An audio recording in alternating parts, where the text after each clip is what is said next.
विधिमंडळाच्या बाहेर पासेसची सर्रास विक्री सुरू आहे। बाहेर कोण कोण पास विकतं आमच्याकडे यादीच आहे, असा मोठा दावा अनिल परबांनी केला।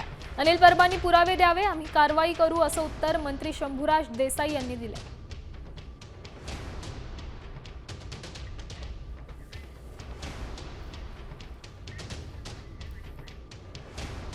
कोणी कोणी पास विकते, कसे पास विकले जात आहेत, त्याची मोडस ऑपरेंडी काय आहे, कुठून पैसे भरले जातात, कोणाकडे जातात, पहिल्या गेटमध्ये किती द्यावे लागतात, दुसऱ्या गेटमध्ये किती द्यावे लागतात, आमची ही इच्छा नाहीये।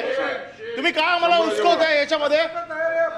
तुम्ही आरोप केला एक बाजूनं, आमची पण बाजू, आणि आम्हाला सभापतींनी संधी दिली ना।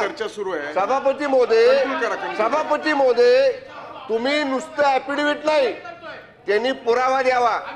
आम्ही सांगतो आपल्याला, त्यांनी पुरावा द्यावा।